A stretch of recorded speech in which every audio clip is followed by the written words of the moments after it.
Today's Obon message will be given by Reverend Jigaku Takenouchi of Hilo, Taishoji Soto Mission. Reverend Jigaku Takenouchi is the 16th resident minister of Taishoji. He's a disciple of Reverend Reverend Shincho Hata, the previous minister of Taishoji, who provided his training here in Hawaii.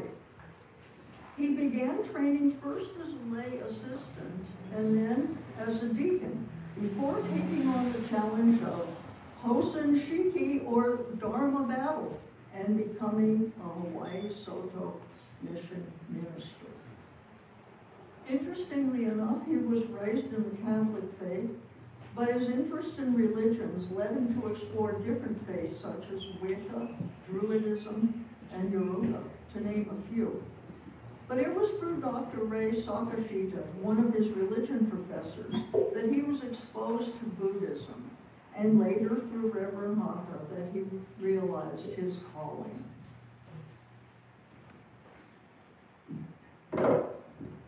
Good morning, everyone. Ohayo gozaimasu. Aloha and buenos dias. So, thank you very much for inviting me to come to your beautiful Obon service today. So we drove from Kona today. We drove to Kona today, and I was joined by my husband and 7 of Taishoji's members. So we were able to join you today and join our voices to yours during Baika singing, so I hope you enjoyed it. So I'm always happy when I'm invited to come to Kona, and the reason for that is because Nakada Sensei's, Jikai-san's, and all of Daifukuji Kona's Sangha always welcomes us with aloha, and we are filled with warmth and radiance when we visit your beautiful temple. The atmosphere here has always been so pleasant over the last 7 to 8 years that I've come to this temple, and I count myself fortunate to be able to continue to come to Kona and participate in your services. So today we were able to observe the Obon service, and we were able to dedicate it to our departed loved ones and to our ancestors. Through this service, we honor and cherish those who have moved on from this life by keeping them in our hearts and minds. For some of you today, it may be your first Hatsubon service. I would like to express my deepest sympathies to you and your families at this time. So, many cultures around the world have various traditions in how they honor their loved ones who are no longer with them. In Japanese tradition, it is said that the spirits of our loved ones return during Obon. It is important that we make the most of this time with them. We offer food, candlelight, prayers, we dance, we celebrate, and we talk story. Depending on the region, you might observe different customs. So sometimes we might do mukaebi, or the lighting of the torch. Depending on the region, this could just be a simple lantern placed outside of the home. Or in some cases, the family would get together, clean the haka, and then light a lantern at the haka before returning home, a symbol of bringing the spirit with them from their place of rest, where festivities can continue in front of the Butsudan and with the rest of the family. Additionally, Soto temples and Buddhist temples create and write otobas every year for the families at their request. These are symbols, expressions of our gratitude for the lives that were shared with all of us. So, as was mentioned, I was able to practice different faiths, so I wanted to share a little bit about my experience with dealing with this service in various religions. So, for example, Wicca and Druidism celebrate Samhain on October 31st, and it lasts until November 1st. During this time, a great feast is set up on the altar where the candles are lit and dance of merriments happen around. Baked goods are offered, and it is said that we place our mana into them. So Wicca and Druidism observe magic practices as well. So by baking with love, we can bake our love into the snacks that we offer to our loved ones. While the celebrations are joyous, there are also somber occasions in which the focus is to welcome the spirit, honor them, and spend time with them. So my family background is that I was raised Catholic, and for most of my childhood, I observed all the Catholic holidays. So on November 1st and November 2nd, we would observe All Saints' Day and All Souls' Day. We call these Dia de los Santos and Dia de los Fieles Difuntos. So on the first, we would honor all known and unknown saints of the Catholic faith. And on the second, we would honor all members of our family and all spirits who may be suffering through the world. It is believed that through our prayers and practices at this time, any spirit suffering in purgatory would be freed from their sins and be able to enter the kingdom of heaven. From Mexico, we get the Day of the Dead, and it incorporates similar practices with the focus being on ancestor worship, candle lighting, music celebration, and food offerings. So recently I was able to speak with some of my family back on the East Coast, and I was telling them about my preparations for Obon service this year. And we got to talking about the Catholic holidays that we would observe and how Dia de los Muertos is becoming, influencing the All Saints' Day and All Souls' Day. So you can see that there's been a mix in the East Coast of the cultures coming together from the Catholic faith and other Christian faiths, and the celebrations are now a unique experience to the East Coast.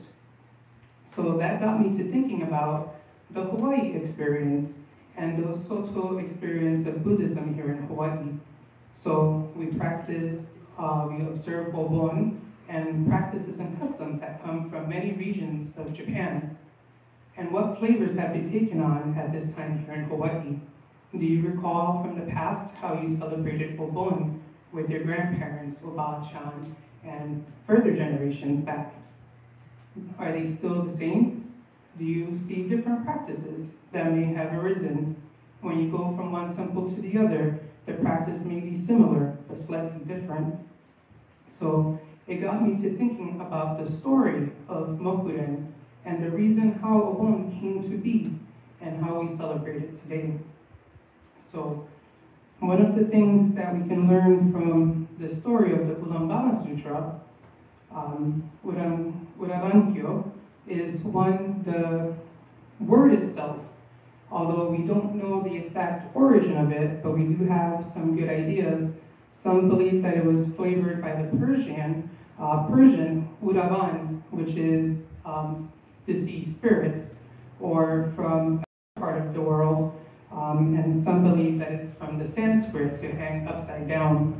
So, of course, everyone is welcome to interpret the word and choose which form they think is most appropriate for them. So, one thing that I was looking back through is when I was researching Obon and learning about it, is that initially Obon was a time to honor the family lineage, those who are connected to us by blood. So in recent history, how we think of the word family has changed. Family is no longer just someone who we are related to by blood. And that's something that's very prominent here in Hawaii, as we have our Hanai Ohana, and then we have their extended families that are not by blood, and sometimes they're not even two-legged peoples, but of different species. And they're no less important to us, and they don't impact our lives any less. So because we think of the word family different, we think of Obon differently. So this year, as I was thinking about all the different faiths that I've learned from and practiced, I noticed that they were all very similar and all had one common goal. We offer food, we offer merit, we pray for their continued peace and hope that they awaken away from the suffering of what they may be experiencing. We offer candle lights, and we offer our good wishes, and we do it with those around us who we love, and we do it with those who we cherish in our lives. So I want to go back to the Urabonkyo, or Ulambana Sutra, and talk a little bit about Mokuren, the Buddha's disciple. So Mokuren was one of Buddha's most prominent disciples, and he was said to have psychic powers or psychic sensibilities. He was able to see his mother suffering, and he was tormented by it. So he would go and place a bowl of water and some food for her, and every time she would try to raise it to her lips and make contact, it would burst into flames, scorching her mouth. He couldn't tolerate it anymore. He was suffering by seeing his mother suffer. So he went to the Buddha and asked for the Buddha's guidance. What should I do? My mother is suffering, and she is a good person. I love her very much. I don't want her to suffer. So if we love our parents, like Mokuren did, and I hope everyone does, then we would also be tormented by someone suffering, and we would want to ease their suffering. So the Buddha did say, offer food dedications to all the monks in assembly. Convey them with sincerity and gratitude. So Mokuren did offer food to all the monks and nuns in assembly, and his mother was able to be free from suffering. So the one thing that I think is important to understand from this story is, how did Mokuren's mother end up in the world of hungry ghosts and suffering? She loved her son deeply, and we know this because Mokuren saw her suffering and needed to do something to ease her suffering. So what did she do that ended up getting her to be reborn into the world of hungry ghosts and for constant suffering? So it was that she loved her son too much. As a parent, you might do anything for your child, but sometimes that could lead you down the wrong path. So Mokuren's mother loved her son so much that she became blind to the suffering of those around her, and she became greedy, only wanting the best for her son and no one else. Everything she did because she loved him, but it ended up generating negative karma for her, and she ended up in the world of hungry ghosts. So the second thing that I thought was important from this story is how Mokuren was able to ease the suffering of his mother. So by listening to the Buddha's advice, he offered food to all the monks and nuns in attendance until the end of their sesshin, or the summer retreat. And it is because of the merit power of many people that she was able to receive offerings from everyone. So every time Mokuren would give her food or water, it would just burst into flames for her. The Buddha didn't say, oh, my karmic power is so great that I can save her for you and ease your suffering. Instead, the Buddha said, go to the Sangha, share with them, be kind to them, offer to them.